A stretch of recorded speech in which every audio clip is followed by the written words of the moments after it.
Welcome to the Story Learning Podcast, regular doses of language learning tips and motivation to help you become fluent in any language. With me, Olly Richards. For language programs, books, free resources, and much more, visit StoryLearning.com. Good morning, everyone. Welcome back to the podcast. I hope you're having a fantastic week. Your language learning is going sobre ruedas, as they say in Spanish, on wheels. And I wanted to ask you guys for a recommendation, actually. I'm taking a 2-week holiday in the summer. I've decided that I can't work all the time and I need to have a break. So in August, I'm going to take 2 weeks off, but I don't know where to go. I've been to all my favourite places before, obviously. That's why they're my favourite places. Brazil, Argentina, Thailand, Japan, Hong Kong. Been to Hong Kong once. So I'm kind of thinking where to go next. So where do you think I should go for 2 weeks? Go ahead and let me know in the comments on this podcast if you think I should go to your country, or if you've got an idea where I should go. You've got a cool place to go for 2 weeks. Let me know. I don't want to go somewhere too hot or like too crazy expensive, or but somewhere interesting and nice. Let me know. I will teach youalanguage.com/episode 115. I can't wait to hear your comments about that. Who knows? Maybe I'll come and visit you in August if I like your idea. Now today we've got a question all the way from Japan, from a high school student in Japan. Really great question, very interesting subject. Let's hear today's questions from Yuki. Hi Ollie, I'm Yuki. I'm from Japan and I'm in the 2nd grade of high school. Today, I'd like to ask you about my high school English teacher.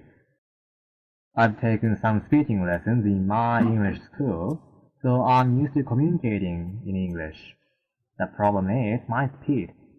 My high school English teacher says that I speak so fast that most of the classmates can't understand what I mean. But the teacher in my English school says that my speed is not that fast. He also says that my school English teacher isn't used to listening to the natural speed English. My school English teacher says that I should train to speak much more slowly. Otherwise, she doesn't give me the score. What should I do? Give me advice. Thank you. Okay, Yuki, thank you so much for sending in your question. And, congratulations as well for taking the step. I know it's not easy to go and record and to send your message to somewhere across the world, to some strange English guy. So, congratulations for that. You're in high school. Your English is fantastic. You're doing a great job. So, I just wanted to say that I used to teach in Japan. I actually taught in a chugakko for about 2 years, actually, so I am very, very familiar with your situation. And wow, it's tricky. So just to summarize for everybody, here's Yuki, and he speaks great English. And I guess one of the reasons he speaks good English is because he has lessons in an English conversation school as well, which is very, very common in Japan. And so he's there going to these English lessons, talking with his teacher, who I guess is probably either American or British or something like that. And then he's going back to high school, and his Japanese high school teacher is saying to him, Yuki, you're speaking too fast. Slow down.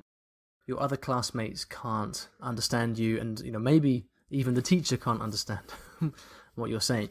So Yuki, the first thing is that, as everybody who listened to your message will know, your English is really good, and it is not too fast. It's a very nice, comfortable speed.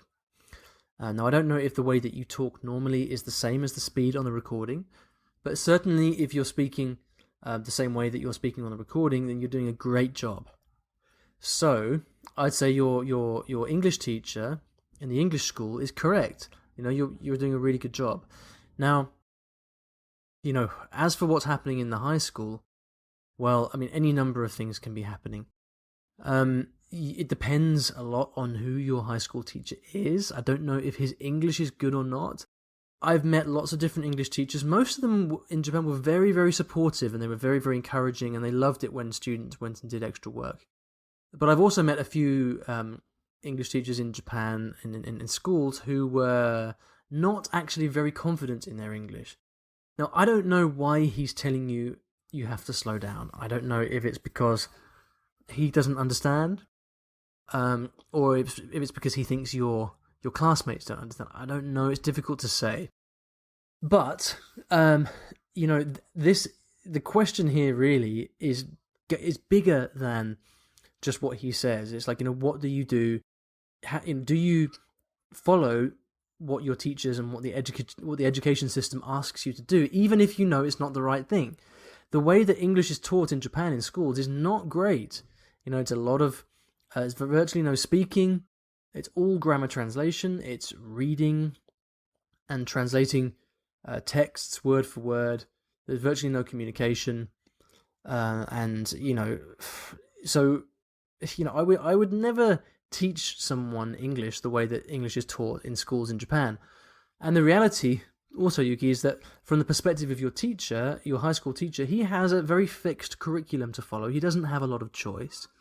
He has to prepare you for your exams. And so, you're doing the right thing by going to English school, and that's what is going to matter in the long term. What matters, for the bigger picture for your English, right? What matters in the long term is not what happens in this test, what happens in your English exams in school. What matters is, can you learn good English, or even better, your English is already great. Can you learn, to speak English fluently, such that you can go off and use that in your life and work? That's what matters. But I've got no doubt that you'll keep doing that because you're already on such a good path. However, you have to face the reality of school. And if your teacher is telling you, Yuki, if you want to get good grades, you have to do blah, blah, blah, then I'm afraid, you have to do what he says. Okay? Because there's no point, ignoring what he says and then getting a bad mark just to prove a point. All right? I think the smartest person in the room knows the outcome. The smartest person in the room is prepared to kind of shut up and do what other people want if the outcome will benefit him. And, you don't have anything to gain by ignoring your teacher and getting bad marks. Nobody wins in that situation. So, if he says you need to slow down, then, I'm afraid you just do it. Slow down, but only in the class. All right. So when you're talking to him, which probably isn't very much, knowing the way that English is taught in Japan, you probably don't do that much speaking. But when you have to speak in class, slow down. Maybe take it as an opportunity to practice your pronunciation. Nice and slowly and articulately like this. Take it as an opportunity to do that, and satisfy your teacher. That's what matters. Get the good grade which you'll need to pass your high school exam to get into university. So do that stuff. But then when you go out after school, if you meet English friends or you go and have your lessons in your English school, then you speak normally. Do what you need to do. Carry on doing everything that makes you happy with English, because that's the thing that matters. Okay, so I hope that helps. Again, great job. Thank you for your message. It's really, really cool. And I'm full of respect for you for doing that. So good luck. And let us know when you finish your exam and you get your grade. Come back and let us know how you do. Because I'm sure everyone would really love to, love to know that you have got one over your high school teacher and you've managed to get a good grade, even though he told you to do something silly. So, Yuki, I hope that is helpful for you.